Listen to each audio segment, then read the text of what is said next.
You see some girls, like, when they are going out, they look so nice, but we all know, like, in their rooms, they live like pigs. Yeah.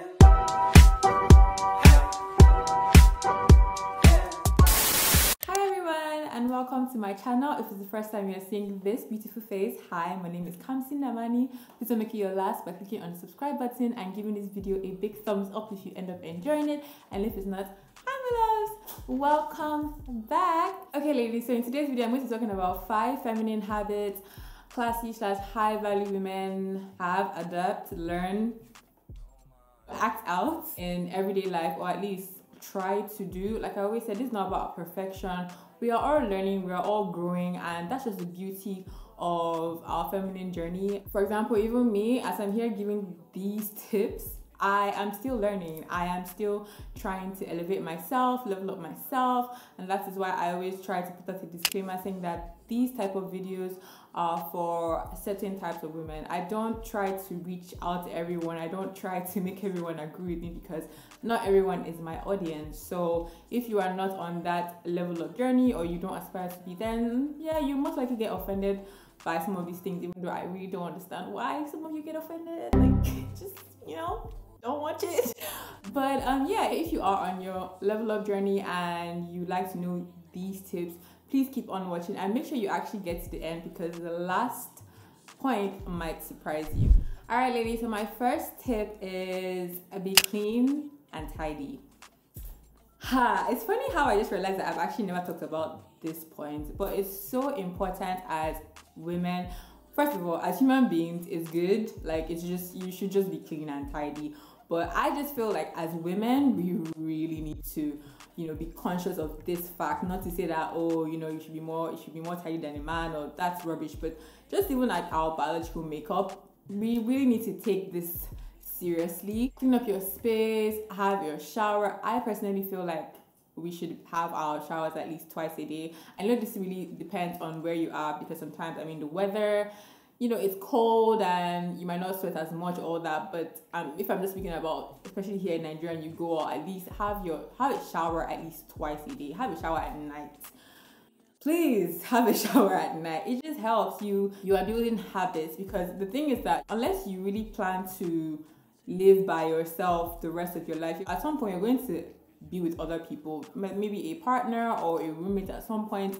And if you don't, you know, develop these good habits, you're just going to embarrass yourself in the future.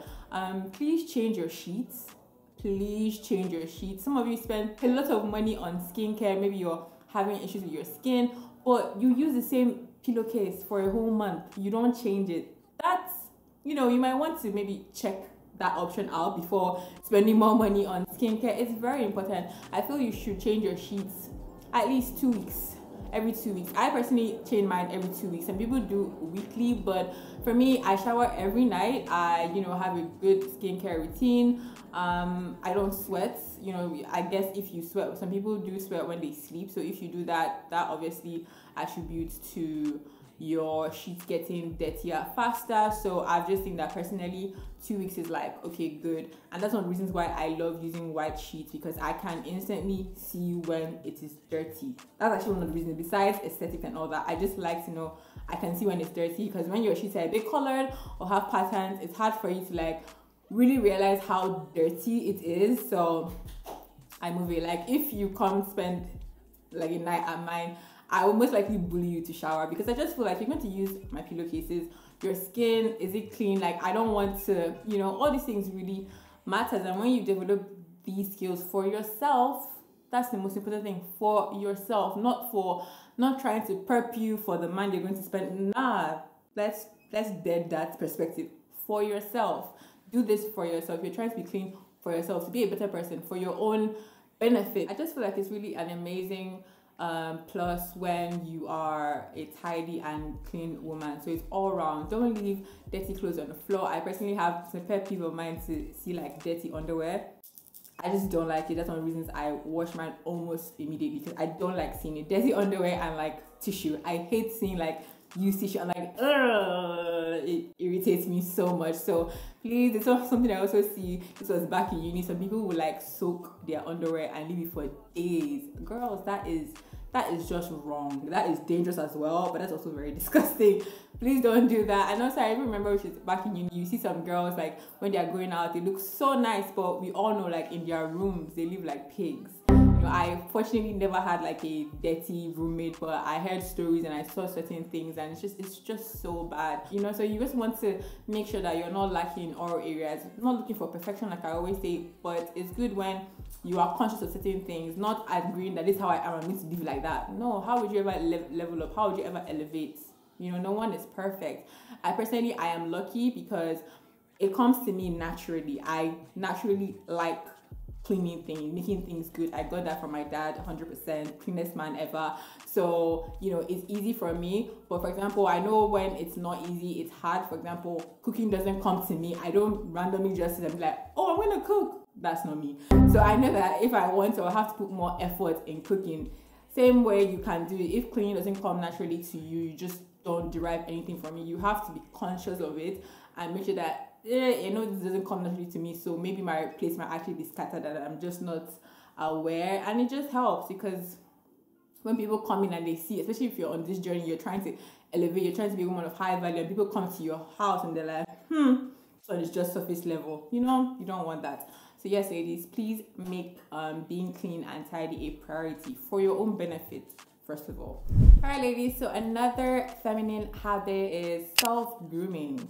This, covers everything: your hair, your fingers, your nails, your hair, your nails, your toes, shaving. I know not everyone is into the whole taking off body hair. Do you? I personally, I don't really like hair. I'm not a hairy person, so it makes it easier, but I again just don't like hair. And even for men, I personally don't like when if a man lifts up his arms, I'm seeing like a whole bush under there. So for me, I'm just like, I'm gonna do it. A guy doesn't have to shave everywhere, but I just don't see bush. Do you understand? So if you're that type of woman that you don't, that's cool. But yeah, your hair, just making sure that you're always presentable. I'm not saying always look like you're red carpet ready, because that's not realistic. I'm very aware.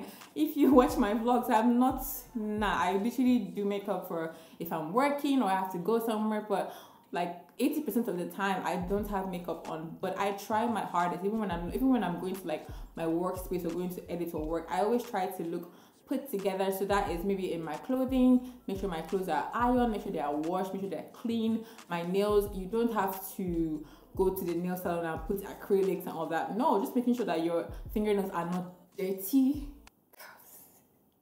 I know this is a big pet peeve of mine. I see someone says that they are long, very long, and not kept out well. Like, when you see like dirt inside the fingernails, babe, no. We have to be aware of these things. You have to be aware. So your hair, like, again, you can rock your natural hair. You don't have to have wigs or wigs, but just making sure that you look good, you look tidy, you look proper. And when someone's saying, no, I can go out looking mad, I don't know why you're actually watching this video if that's how you think. But yeah, you shouldn't do that. We should try. We all know it's not easy. Sometimes you don't feel like it, but like I always say, the word is balance and being presentable. Know that if you run into somebody that maybe you look up to, someone that you don't look ashamed, like you're not hiding, you're fine with how you are. So that's my point. So sometimes when your hair is getting a bit old, getting a bit rough, again, if it's not about you now jumping to another hairstyle, if you can't afford another hairstyle, you can literally just take it down or brush it, do edge control. Like my hair is not, you guys already know when I did it, so it's not new, but I'm trying to still manage it. I'm trying to still like do my edges, pack it well, do different styles. And when I now feel like, okay, this is beyond, something has to go, I'll take it off. And if maybe I don't have the money to do another hairstyle, I will literally, take it off, pack it, put it in a bun. I still look good, and no one's going to know that, oh, she didn't in a bun because she doesn't have money for like wigs. No one really thinks that. If you're thinking that, then it's your own head, and that's you being self-conscious or thinking that, oh, people know that I'm struggling. That's always what I try to point out here. When you carry yourself well, with confidence, you're clean, you look put together, and nobody's going to know. People can't read minds, but we sometimes forget and think that people know what we're thinking, and it's not true. This is coming from someone who prides herself in being confident. I feel like I'm a very confident person. I don't need to pretend or act humble. I feel like I'm a very confident person. And if anything, I've mastered that skill of putting it in front. Like Rihanna would say, pretend. Even though you're not feeling like pretend, you know, and you fake it till you make it. So yes, self-grooming is always important. Make sure that your nails are good, your toes are good, you look good, everything is good. All right. Yeah. All right, Lily. So another feminine habit is always smelling good and making your space smell good. I put up a video recently about ways to live a luxury lifestyle, and one of my points was upgrading your space. I also have a perfume collection where I showed you guys my favorite perfumes and what I'd advise you get if you're trying to start your own perfume collection. But yes, smelling good is so important. The impression it makes, you will never understand. And even when I do it, like you guys, when I'm going and I spray my perfume, I don't really get, like, just once in a while I will, because most people, they notice it but they don't say anything. It's the same way, like if someone smells bad, you know, like people are always like, oh, you smell bad, and sometimes when you smell good, not everyone will say it, but when people do, I'm like, yes, okay, this is working, because sometimes you want other people to acknowledge you and everything, but trust me, your scent is so important. I feel like, you know, when I dress up and I don't add like a good perfume, I feel like my dressing is incomplete. It's the, what's the word? It's the icing on the cake. It's the final touch to everything. You look good, you like your makeup on point, your hair on point, you smell great. I mean, when you walk, people are like, who is that? It makes such a good impression, you don't even know. And then when you now make your own space, because your home is an extension of yourself, so it may not be like a home, it may be your room, and you can do this from like using scented candles, using diffusers. There's so many options, so many affordable options. Like I always said, even in the video, I pointed out that luxury is more of a vibe, it's more of a feeling. It's not exactly like materialistic things. When you feel good, you feel like $1,000,000. That is in a way living a luxury lifestyle. So when you have candles that smell great, and when you go to nice places, those nice places, one of the things that make them so nice is that they smell good and you feel good in that space. So when you now come home and your home also smells good, you feel good. Like I said, you're feeling good 24/7, which helps your mood. I love when I'm about to go out and I know I smell like $1,000,000. It boosts my confidence. I even use perfume when I go to bed. Yes, I have a nighttime scent. I personally like it. I feel like it builds up. You know, there's some people that maybe you're around them, they have a smell. It might not even be a perfume, but it's like a mixture of different things. So when you're using the same cream that smells nice, your soap, your perfume, at some point they like all mix together and form your own signature scent. So even before you even spray anything, you already have a nice scent, and that's what I try to achieve by, you know, always using products that smell nice. It also makes my bedding smell nice, my nightwear smell good, and yeah, I just love it. So I would say, yeah, definitely invest in perfumes. There are dupes of, you know, designer perfumes. There's also perfume oils which are good. A good affordable perfume plug is Miniso. If you're here in Lagos, it's a store at Palms. I even reviewed one, like their perfumes go for as low as 1,500 naira to about 3,000. So you really have no excuse, girl. Get you one, and they smell so good. Take it from me.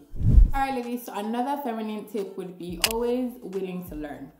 And this doesn't always mean in terms of school or, you know, like your, you know, something in the system and institution. No, this is just about in life.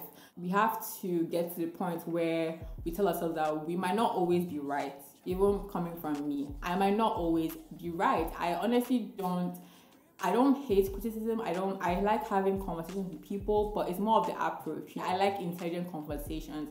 Tell me why you think this way, I'll tell you why I think this way, and we can agree to disagree. But when you have the mindset of I am always right, I don't need you, that's not someone that grows. That's not the mentality. Like, for you to have a mentality, I doubt you're growing, because there's no way for you to grow. You have to change to some way. If you are not changing, you're not growing, because you're where you are. You're static. You're where you are. So for you to grow, for you to move, for something to change, you have to change aspects of maybe your thinking, and which will now blossom into like your habits, your dressing, all of that. I've been getting comments about you making a video on books to read. I'm still kind of thinking about that, but yeah, reading books, listening to podcasts, just intelligent conversations about politics, about social sciences, human behavior, just learning things, always being willing to learn. And like I always say, I mean, one of my things that I don't really listen to everyone. For me to listen to you and learn from you, I have to admire you in some way, or I have to have seen something that you did that worked and I want to do that. So it's also very important.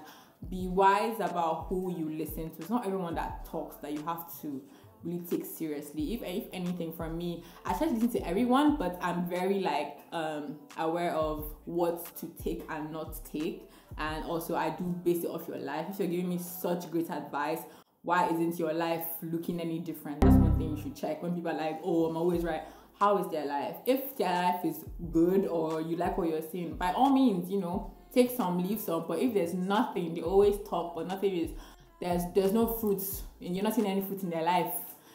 You know, so when I see certain comments, I'm like, I really want to see your life. Let's judge it from your own life, and let's see. So it's always good to level up, always good to elevate. As I make these type of videos, I watch other women who made these type of videos that I admire, that I look up to, and yeah, that's just how I grow. This is not how I was 5 years ago.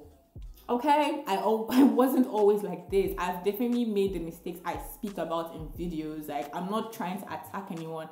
I'm literally just saying that I've done these type of things and it didn't help me in any way, so I dropped it. And I just want other women to have the type of feeling that no one is trying to attack you, which is going to lead me to my final point, which is emotional intelligence. Emotional intelligence, I believe, is a big feminine habit, because I just feel that women in general were just more emotionally intelligent than men. I would define it as self-control. Yes, as self-control. You don't have to react to everything. You don't have to be defensive to everything. You don't have to feel like everyone or everything is trying to attack you. And I know for women it's a struggle, because just based off of history and how, like, for years we've been put down with people have tried to control us. People are still trying to control us, control our bodies, control what we do. And I know some people can feel like, oh, I'm part of those people, but I always say, do what you want, okay? But we have had institutions literally deprive us of our rights to so many things, and because of that, where we're coming from, a lot of women are so defensive. If anything is trying to suggest that they are being put under or trying to be controlled, it's like, no. And it's like our only way to repel that is by shouting and all of that. And what I've come to learn, honestly, I would even say I learned that this year, is when you react to someone or you let what people say affect you so much, you give them power over you. And that was like a bitter truth I had to understand, because I'm someone that I'm very, very like, I'm very confrontational. I'm not one that backs out from you. Like, I will show you that you can't control me. And for the longest time, I thought that was power. Me being able to bite back and shout back and raise my voice higher and all of that. And now I'm just like, no, if anything, I was showing them that they could control me from their actions. But now real power is knowing that I will not let this person take me out of my element. I will not let them make me act like a mad person. You know, I will not let their words be so powerful that it makes me react in a way that I shouldn't be reacting as. Real power is getting information, pondering on it, internalizing it, and deciding not to act out. Deciding to have, instead of that, having an intelligent conversation. Or if you feel too insulted, removing yourself from that situation. And I have to say that this really does happen maybe within relationships or like conversations between a man and a woman. I do know that men usually are the ones that are a bit calm, and they now feel like women are too emotional, like listen, and you the woman, you're like, no, you have to shut, because you feel like obviously the man is stronger, so your own ways for it to be louder, and that is big masculine energy, honestly. And real feminine energy is just being able to have control over your emotions. If you let your emotions rule you, that's a very dangerous thing, because people can dictate what you do. People can say, oh, if I do this, she's going to react like this. People can control you without you even knowing, which is also something I experience being on YouTube. You know, when I see certain things, and some women just take it so personal, like their comment, you can tell that this really affected you. And I'm just like, how can you really let someone on the internet you don't know affects you this much? That's just how I feel it. And this is coming from the other side. So it's just like, you might think that you're really letting them know. For my mind, I'm like, wow, I really affected you this much that you're so hurt that you wrote down this episode saying this, that. So I don't know if it's a bit deep, but it's something that it was one of the big things I realized, and I'm so conscious of it. Like, if someone, maybe they say something that hurts me, and my first instinct is to scream, is to shout, is to like, how dare you? But now it's more like, no, I'm going to take back that power. I'm going to act how I know I should act. This is not something that you learn like right off. No, this is a constant journey. And trust me, it's so easy to act on your first emotion. Like, but we're not animals. You know, animals can do that. We're human beings. It's the same way if like your boss is yelling at you, you know that, well, some of us know that you shouldn't yell back because you lose your job. It's the same way, you know what is at stake. So it's the same way if you apply that. So it's possible for you to actually control yourself. But when you feel like it's this person, they have nothing over you, so I'm going to shout, I'm going to act out. You know, it's not really giving feminine energy. We know we as women we're very intelligent, we're very calculated human beings, but a lot of times we let our emotions ruin us, and we feel like because we're shouting, we're like the more powerful person in the situation. Meanwhile, it's the person that can control themselves, keep their lead on, know, like in that environment, still be able to think intelligently and know how to react. That is real power. All right, ladies, I hope you found these tips helpful. I really hope that we all grow together. There's something called toxic positivity, which is when people make everything like you're like, oh, it's you, accept it. We're not 100% perfect. Yes, accept yourself, but a part of accepting yourself is acknowledging your flaws and knowing areas you need to work on. That is what toxic positivity doesn't let people do.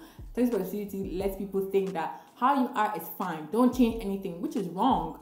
It is wrong. It's a balance in everything. You have to know when, okay, I am wrong in this aspect, because if you don't think there's anything wrong with you, you know people who you think they have faults, but you don't think you have faults. You see how that can be very dangerous and misleading. So always be open to learning, always be open to elevating, because that is how you grow. You cannot grow without change. You cannot grow without change. So I hope you guys enjoyed this video. If you did, don't forget to give it a big thumbs up. Don't forget to subscribe, guys, join the fam, and I'll see you in my next video. Bye.